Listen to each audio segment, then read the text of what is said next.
Welcome back to B-Rock's channel. So today in this video நான் வந்து ஒரு vlog பண்ணலான்னு இருக்கேன். ஸ்டார்டிங்லேயே வந்து ஒரு vlogலேருந்து ஆரம்பிக்கலான்னு இருக்கேன். நீங்களாம் நினைக்கலாம் இவ என்ன பெரிய ஆள், பெரிய யூடியூபர், இவ பண்ணுறதுலாம் நான் எதுக்கு பார்க்கணும் அப்படின்னு. அப்படிலாம் இல்லை.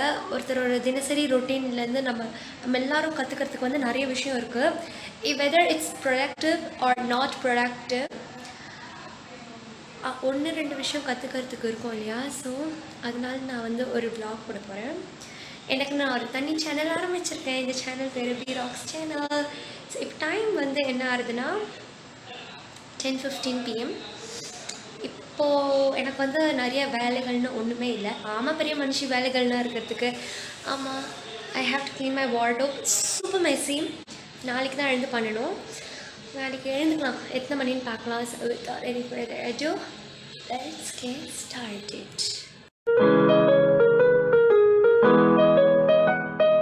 டைம் வந்து 8 AM ஆகுது. நான் 7:24 எழுந்துட்டேன். என்னடா இவள் காய்ச்சல் போட்டு தான் தூங்கினாலானா? ஆமாம், காய்ச்சலோடு தான் தூங்கினேன். நீங்களாம் சொல்லலாம் எல்லார் மாதிரி லாக்டவுனில் இவ்வளோ ஒரு யூடியூப் சேனல் ஆரம்பிச்சிட்டாங்க. அப்படிலாம் இல்லை.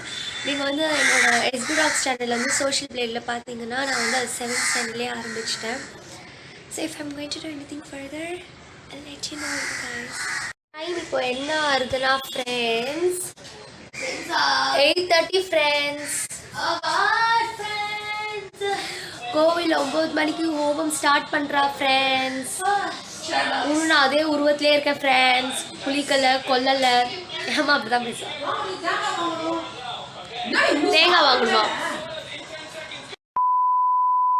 கோவிலில் வந்து ஹோமோலாம் செஞ்சுட்டு ஆற்றுக்கு வந்தாச்சு. இந்த ட்ரெஸ் போட்டு தான் கோயில் போனலாம். இல்லை நான் சுடிதார் போட்டு போனேன். இப்போ டைம் வந்து கரெக்டாக 10:46 ஆகுது. ஸோ நான் லன்ச் பண்ணோம். லஞ்சுக்கு நான் வந்து கரமது அப்புறம் சாத்துமது அப்படி சிம்பிளாக பண்ண போகிறேன். வத்த குழம்பு ஏற்கனவே அம்மா பண்ணி வச்சுட்டா, அவ்வளோதான் லஞ்சு. வந்து சாத்துமதுக்கு வந்து புளி ஜலம் கரைச்சி அதில் சாத்துமது பொடி போட்டு உப்பு போட்டு மஞ்சள் பொடி போட்டு கொதிக்க வச்சிருவோம். அவ்வளோதான் சாத்துது. டொமேட்டோ ஆட் பண்ணுவேன். அவ்வளோதான் சாத்துது. அந்த உருளைக்கிழங்கு நான் எப்படி பண்ணுறேன்னு உங்களுக்கு காட்டுறேன். ஓகே இருக்கா? பரவாயில்ல பாருங்கள். சாத்துமது வந்து இந்த இடத்துல வந்து கொதிச்சுட்டுருக்கு. நான் இங்கே பொட்டேட்டோஸ் பண்ணுறதுக்காக நான் சாத்துமது அந்த இடத்துல வச்சு அங்கே கொதிக்க விட போகிறேன். நான் சைடில் 4-5 டப்பா அடுக்கி வச்சுருக்கேன். வீடியோ அது மேலே ஃபோனை வச்சு அந்த மாதிரி தான் நான் வீடியோ எடுத்துட்டுருக்கேன். அதனால் அந்த 4-5 டப்பா வந்து உங்களுக்கு காமெடியாக தெரியும். ஃபஸ்ட்டு நான் இந்த இடத்துல கடாய் வச்சுட்டேன். கடாய் வச்சுட்டு ஸ்டவ் ஆன் பண்ணிக்கிறேன். என்னோடய கடாய் வந்து கொஞ்சம் ஈரமாக இருக்குது.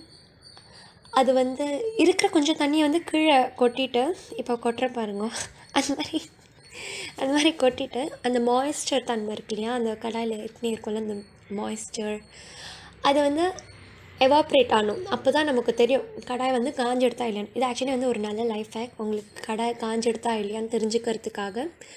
ஸோ கடாய் அப்படியே விட்டாச்சு. அந்த தண்ணியெல்லாம் போகணும், கடாய் காயணும். கடாய் காய்ஞ்ச பிறகு நான் வந்து நல்லெண்ணெய் விட்டுட்டேன். நான் வந்து கொஞ்சம் நிறையவே விட்டுட்டேன். அப்போ தான் வந்து பொட்டேட்டோஸ் வந்து ரெட்டிஷ் ப்ரௌன் கலருக்கு வந்து நல்லா சூப்பராக வரும்.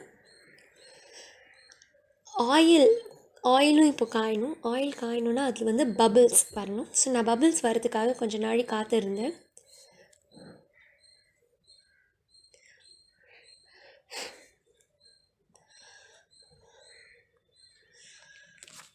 பபிள்ஸ் வருது பார்த்தீங்களா, அந்த மாதிரி வரணும்.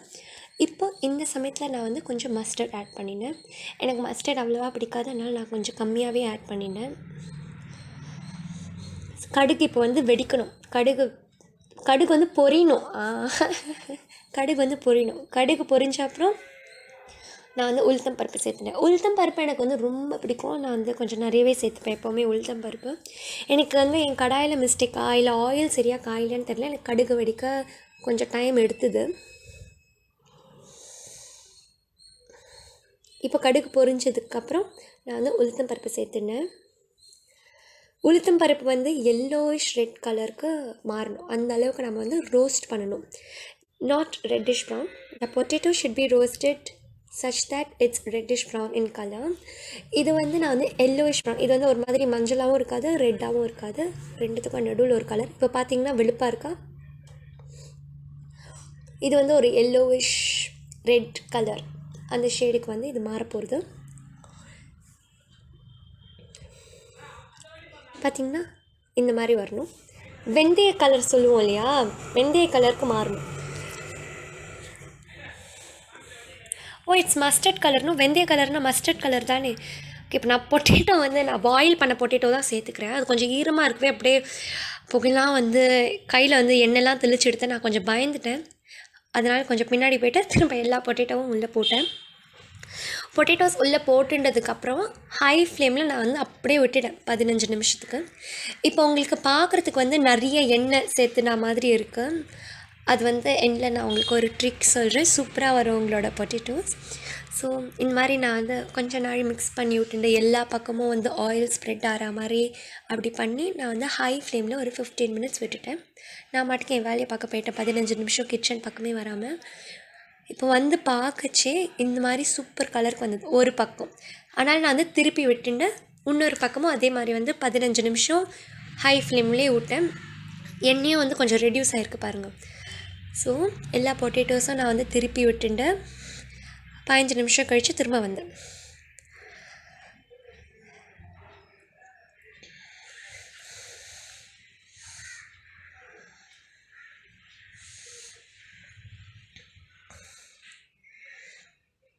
இப்போ பார்த்தீங்கன்னா பொட்டேட்டோஸ் வந்து சூப்பராக ரெட்டிஷ் ப்ரௌன் கலருக்கு யம்மியாக வந்து இருந்தது. ஸோ இந்த பொட்டேட்டோஸை நம்ம வந்து தனியாக ஒரு பிளேட்டில் எடுத்து வச்சுக்கலாம். ஏன்னா நம்ம இப்போயே மசாலாலாம் ஆட் பண்ணால் எண்டில் வந்து கிறிஸ்பினஸ் போயிடும். அதனால் கொஞ்சம் வந்து சைடில் எடுத்து வச்சுட்டு அதை கொஞ்சம் கூல் பண்ணலாம். இவ்வளோ டென்ஷனாக இருக்காது, கொஞ்சம் காம் டவுன் ஆக அந்த மாதிரி சைடில் ஒரு தனியாக பிளேட்டில் எடுத்து வச்சுட்டு இந்த சைடில் வந்து ரிமைனிங் அந்த ஆயில் இருக்குல்ல, அதில் வந்து 70% ஆஃப் த ஆயில், 70 இல்லை 80% ஆஃப் த ஆயிலே நான் வந்து ஃபில்ட்ரு பண்ணி எடுத்து வச்சுக்கிட்டேன். ஸோ கடாயில் வந்து வெறும் 20% ஆயில் தான் இருக்குது. அந்த 80% ஆயிலை நம்ம எதுக்குலாம் யூஸ் பண்ணலான்னா, நம்ம வந்து இட்லி தோசை சாப்பிடுச்சு மிளகா பொடிக்கு வந்து அந்த எண்ணெய் யூஸ் பண்ணலாம், இல்லை வந்து பக்ஷணம் பண்ணிச்சு இந்த எண்ணெய் யூஸ் பண்ணலாம். இந்த எண்ணெயை வந்து எங்கள் காலத்தில் நாங்கள் வந்து அப்போ எண்ணெய்ன்னு சொல்லுவோம். ஆனால் நீங்கள் பெருமாளுக்கெலாம் பண்ணிச்சே இந்த எண்ணெய் யூஸ் பண்ணாதீங்க, நீங்கள் சும்மா ஆற்றுல சாப்பிட்றதுக்கு இந்த எண்ணெய் யூஸ் பண்ணிக்கலாம், ரொம்ப நல்லாயிருக்கும். ஸோ அதான் நான் வந்து ஃபில்ட்ரு பண்ணி எடுத்து தனியாக எடுத்து வச்சுட்டேன். அதை நான் வந்து உங்களுக்கு இதில் காட்டலை. அந்த ப்ரௌனிஷாக இருக்குல்ல, அது வேறு ஒன்றும் இல்லை, அது வந்து பொட்டேட்டோட க்ரம்ஸ் தான். ஸோ அது அப்படியே இருக்கட்டும், நம்ம அது மேலே பொட்டேட்டோ பண்ணிக்கலாம் அப்படின்னு நான் அதை விட்டுட்டேன். இப்போ 20% தான் உள்ள ஆயில் இருக்குது, 80% தனியாக எடுத்து வச்சுட்டேன். இப்போது இந்த ரோஸ்ட் பண்ண பொட்டேட்டோ முன்னாடியே சேர்க்கக்கூடாது. அந்த ஆயில் கொஞ்சம் ஹீட் ஆனதுக்கப்புறம் மிளகாய் பொடி இல்லை கருவேப்பிலை, சாரி தப்பாக சொல்லிட்டேன். இந்த ஆயில் நான் வந்து கொஞ்சம் ஓவர் ஹீட் பண்ணதுனால என்னோடய மசாலாலாம் தீஞ்செடுத்து. நீங்கள் அப்படி மசாலாலாம் சேர்க்கச்சே லோ ஃப்ளேமில் வச்சு உங்களோட மசாலாலாம் சேர்த்துக்கோங்க. ஃபஸ்ட்டு வந்து இந்த கருவேப்பிலை வந்து பொரிஞ்சதுக்கப்புறமா கொஞ்சமாக மிளகாய் பொடி சேர்த்துனேன். உங்கள் காரத்துக்கு ஏற்ற மாதிரி நீங்கள் சேர்த்துக்கோங்க, உங்களுக்கு எவ்வளோ காரம் பிடிக்குமோ. எங்கள் காலத்தில் நாங்கள் யாரும் அவ்வளோவா காரம் சாப்பிட மாட்டோம், அதனால் நான் வந்து 1 ஸ்பூன் மிளகாய் பொடி சேர்த்துனேன். ஆக்சுவலி நான் வந்து 1.5 ஸ்பூன் சேர்த்துனேன், நான் மறந்து போயிட்டேன். இப்போது வாய்ஸ் ஒரு கொடுக்கச்சே தான் தெரியுது. 1.5 ஸ்பூன் மிளகாய் பொடி சேர்த்துனேன். இந்த தீஞ்செடுத்து நீங்கள் லோ ஃப்ளேமில் வச்சு இது பண்ணுங்கள். இந்த மாதிரி சேர்த்துனதுக்கப்புறமா நான் வந்து மஞ்சள் பொடி சேர்த்து இந்த உருளைக்கிழங்கு ரோஸ்ட் பண்ணி வச்சேன்ல, அதை அந்த கடாயில் சேர்த்து மிக்ஸ் பண்ணி உப்பு சேர்த்துட்டேன். அவ்வளோதான், உருளைக்கிழங்கு ரெடி ஆகிடுது. நான் உங்களுக்கு அதெல்லாம் காட்டலை, வேலை டக்கு டக்குன்னு முடியணுன்னு. அவ்வளோதான், உப்பு சேர்த்து உருளைக்கிழங்கு சேர்த்தா ரெடி. உருளைக்கிழங்கு நான் வந்து பண்ணி முடித்து எல்லோரும் சாப்பிட்டாச்சு, ரொம்ப நல்லா இருந்தது. டைம் வந்து இப்போ வந்து 1:16 ஆகுது. இப்போ வந்து 10 தேய்க்கணும். என்னடா இவன் வீடியோக்காக இதெல்லாம் பண்ணுறாளானா, இல்லை என்னோடய அம்மாவுக்கு உடம்பு சரியில்லை, அதனால தான் நான் பண்ணுறேன். என்னோடய அம்மா கொஞ்சம் உடம்பு தேவையில்லான்றப்ப என் அம்மா பண்ணுவா. மத்தியானம் நல்லா தூங்கி எழுந்துட்டேன், 6 o'clock எழுந்துட்டேன். இப்போ டைம் வந்து 8:15 ஆகுது. இப்போ தான் காஃபிலாம் சாப்பிட்டு கொஞ்சம் ரிலாக்ஸாக இருக்கேன். டின்னருக்கு வந்து நான் சப்பாத்திக்கு மாவு பிசைஞ்சிருக்கணும், அதுக்கப்புறம் தக்காளி தொக்கு நான் பண்ணுறேன், அவ்வளோதான். அதுக்கு ஓகேயா இருக்குது.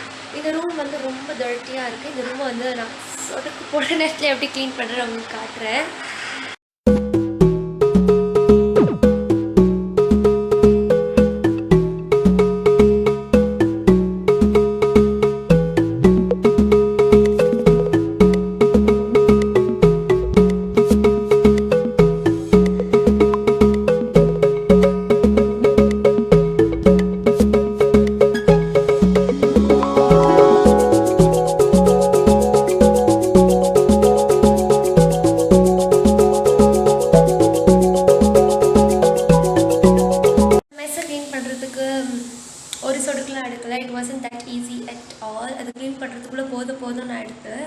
அது மட்டும் இல்லாமல் நான் இந்த அவுட்ரோ வந்து 2 வீக்ஸ் கழிச்சு எடுக்கிறேன் அந்த க்ளீன் பண்ணதுக்கப்புறம்.